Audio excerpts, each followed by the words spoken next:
Assalamualaikum warahmatullahi wabarakatuh. A'udzubillahi minasyaitonirrajim. Bismillahirrahmanirrahim. Alhamdulillahilladzi hadana lihada wa ma kunna linahtadiya laula an hadanallah. Asyhadu an la ilaha illallah wahdahu la syarikalah wa asyhadu anna Muhammadan abduhu wa rasuluh. A'udzubillahi minasyaitonirrajim. Ya ayyuhalladzina taqullaha wabtaghu ilaihil wasilah wajahidu fi sabilillah la'allakum tuflihun, amma ba'd. Yang saya hormati Bapak Ibu sekalian, ini kalau disebut panjang ya, dan ini sudah malam, karena itu saya izin menyebut dua saja. Yang pertama adalah Akhinal Kiram Sahibul Mahad Khadimul Mahad Az-Zainiyah Syekh Kiai Haji Uwa Anom, yang semua dari apa yang disampaikan oleh Pangersa Uwa telah disampaikan, beberapa wasiat yang telah kita masukkan di dalam hati, dan itu semua sudah menjadi catatan di dalam hati kita. Yang kedua, yang saya muliakan, yang terhormat Kiai Haji Muhammad Fatur Rahman,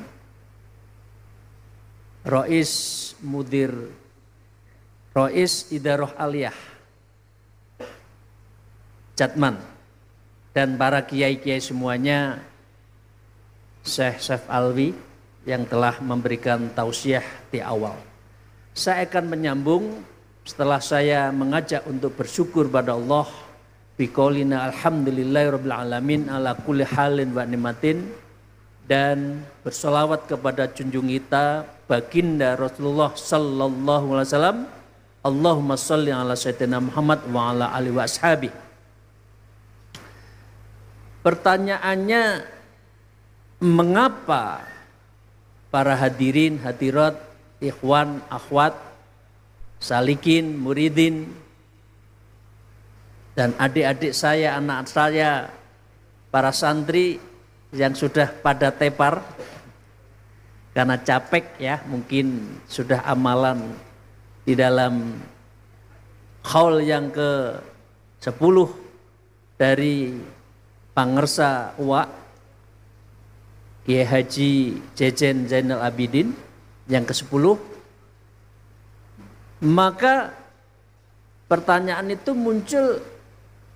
Saya tidak ingin mengatakan ini pasti benar. Mengapa banyak orang yang lupa pada Allah? Mengapa orang itu banyak yang, maaf izinkan saya nyebut bahasa Jawa, mursal. Mursal itu temannya korak, temannya preman, yang dia tidak mengenal Allah dan dia asik dengan dunianya itu. Mengapa? Karena dia tidak tahu kemana harus menuju Allah. Tidak ada mursyid, tidak ada irsyad yang tidak memberikan petunjuk, sehingga dia itu dalam terjerembab salah arah di dalam hidupnya. Padahal Al-Quran disebutkan laqad khalaqnal insana fi ahsanit taqwim. Karena sesungguhnya manusia itu diciptakan oleh Allah sebaik-baik ciptaan. Karena apa? Manusia ada unsur kolbunnya, ruhaniyahnya yang betul-betul mempunyai basyirah. Satu sisi. Sisi yang lain, manusia juga diberikan oleh Allah nafsu. Di sisi yang ada akal, di sisi yang lain juga ada disebut askar, kalau menurut Imam Ghazali, dan itu adalah panca indera kita. Semua dari 4 penjuru ini, mengapa manusia mursal? Karena seluruh hidupnya tidak dijaratkan hati itu. lebih dikuasai oleh nafsu. Nafsu kekuasaan, nafsu jabatan, nafsu tidak mau turun dari jabatan, nafsu ingin kaya meskipun rakyatnya miskin. Betul? Betul? Ini yang terjadi pada akhir-akhir ini. Kelembutan hati pemimpin tidak ditunjukkan atas keresahan dan kesedihan dari rakyatnya. Betul? Karena itulah orang akhirnya ketika tidak tahu kemana arahnya, kemana dia tahu kemana Allah, kemana dia akan tuju, maka dia menjadi adalah asfala safilin dan orang akhirnya terjerembab di dalam asfala safilin, serendah-rendahnya ciptaan. Pertanyaannya, adik-adik, bapak-bapak, termasuk saya, kita akan tetap ahsanut takwim atau asfala safilin?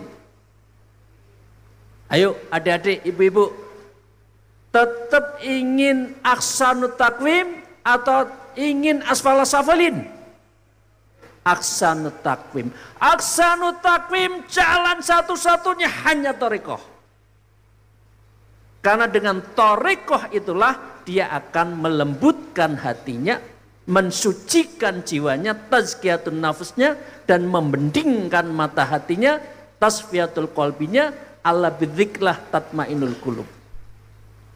Jadi kalau orang tidak mengenal zikir, orang tidak mengenal menyebut ismudzat Allah, Allah fi kulli nafsin, keluar masuknya nafas kita menyebut nama Allah, dan tidak melakukan zikir nafi isbat la-nya diambil dari yang paling dalam, la ilaha illallah, maka saat itulah hatinya tetap kotor.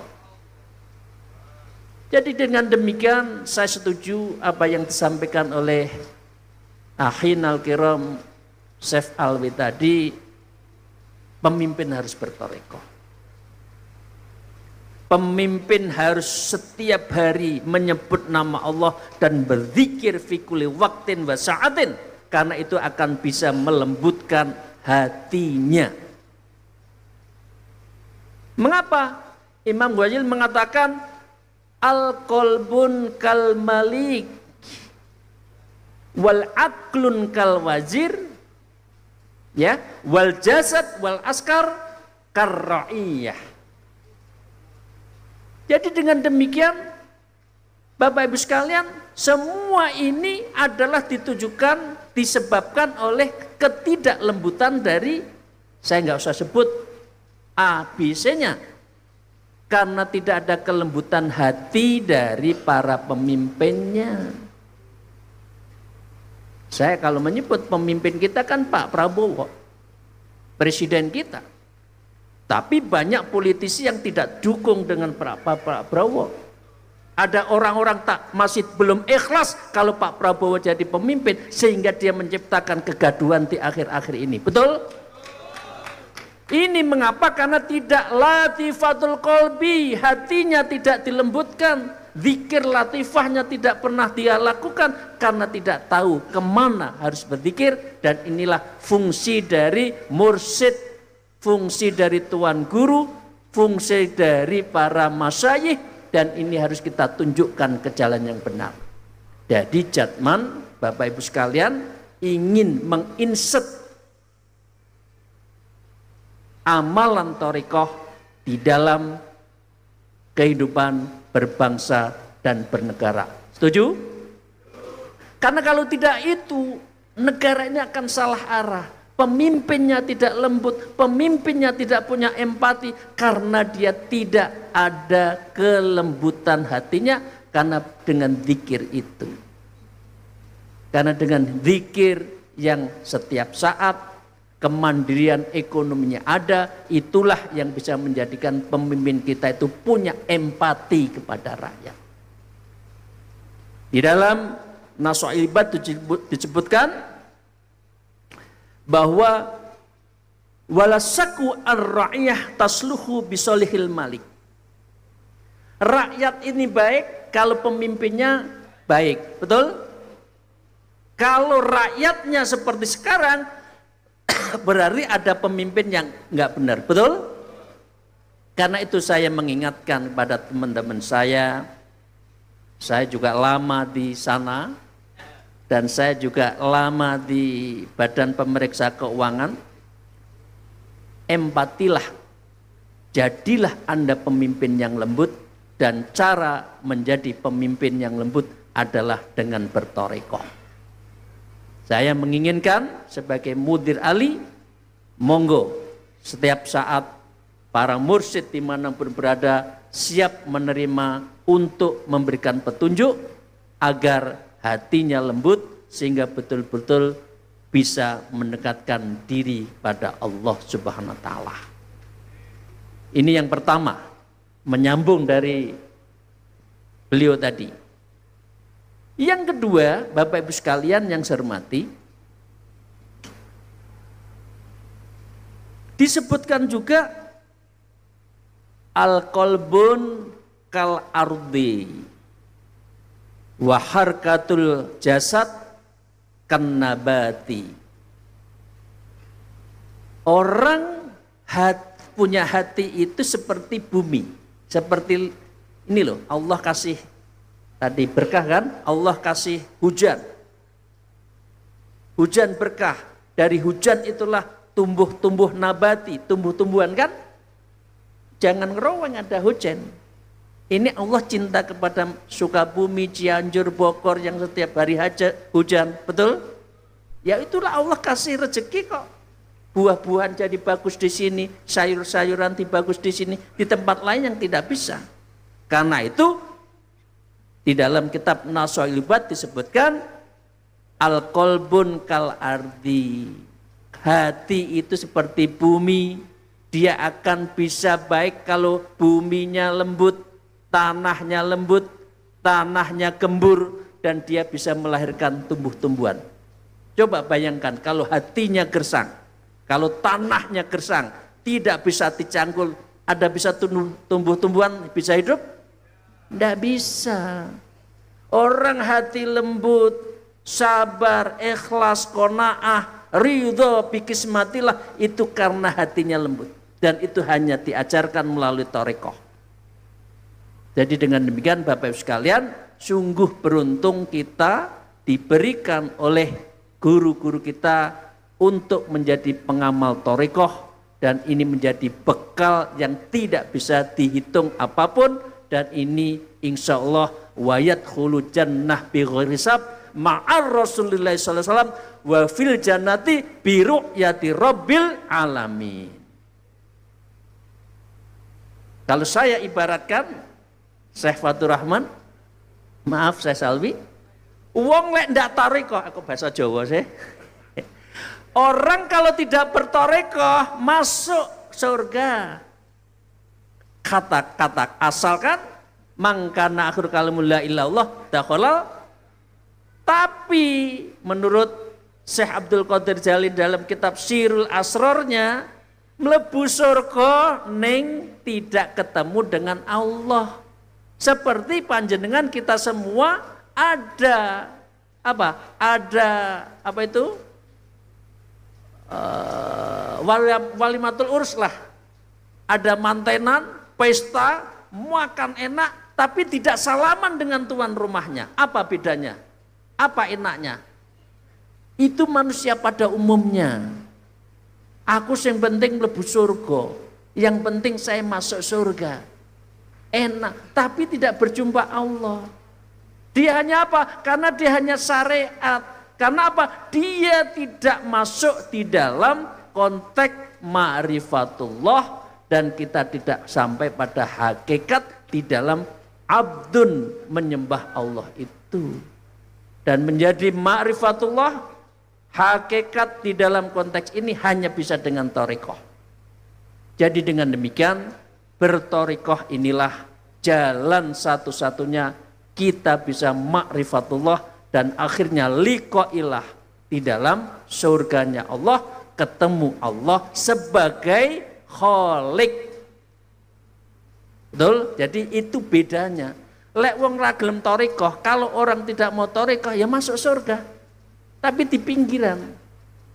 Tapi kalau kita masuk surga, kita berthariqah, insya Allah liqa. Insya Allah kita akan wajh Allah. Insya Allah biru'yati rabbil alamin fil jannah. Panjenengan pilih mana? Melebu surga saja tapi enggak ketemu Allah, atau masuk surga dan ketemu Allah? Pilih yang mana? Yang pertama atau yang kedua? Alhamdulillah, amin ya rabbal alamin. Amin ya rabbal alamin. Itu yang kita cita-citakan dan itulah yang betul-betul disebutkan la'allakum tuflihun, agar engkau mendapatkan keberuntungan, kemenangan dalam hidup.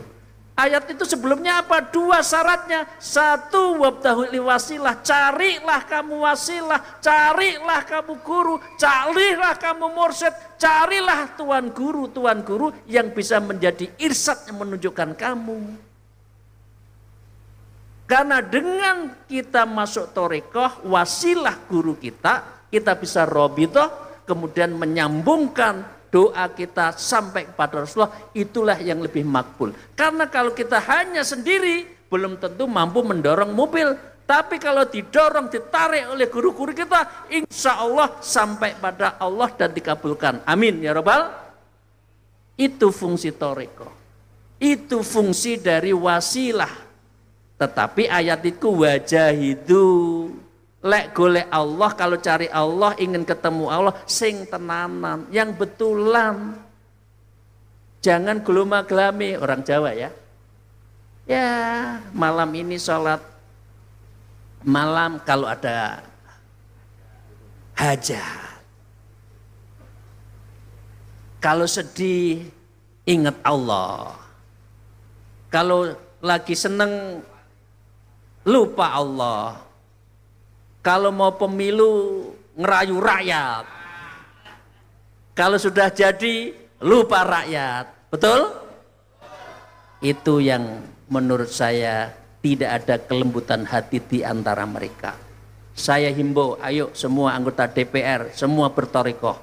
Nanti Anda akan menjadi orang yang suci, bersih, karena mempunyai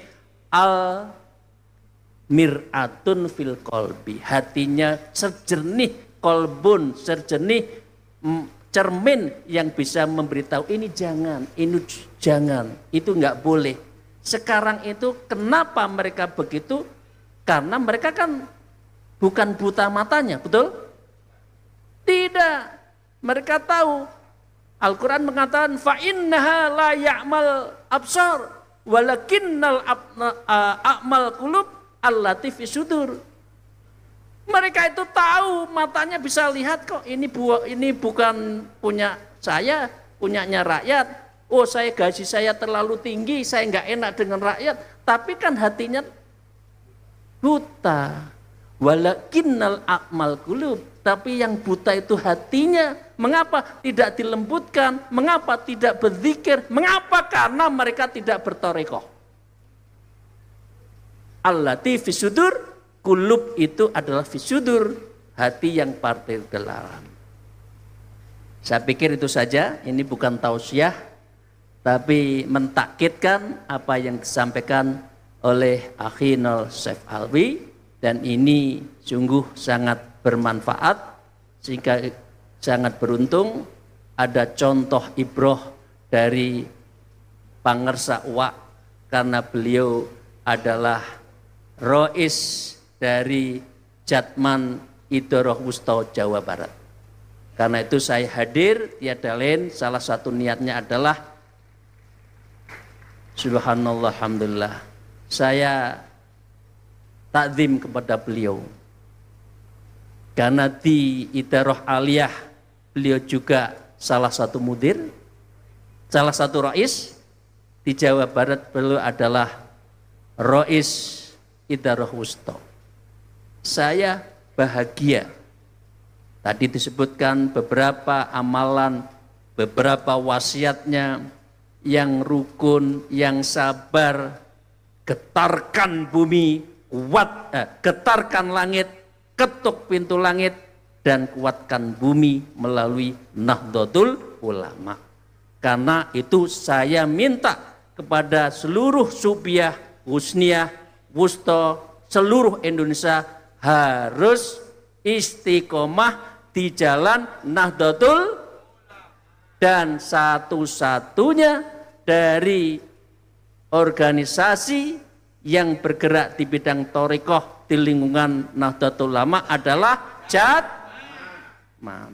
Kita istiqomah sejak tahun 1957, 19 Oktober itu didirikan Jatman sampai sekarang, insya Allah hatta yaumil qiyamah. Amin ya rabbal alamin. Karena saya ingin katakan bahwa ruhnya NU itu adalah di Jatman.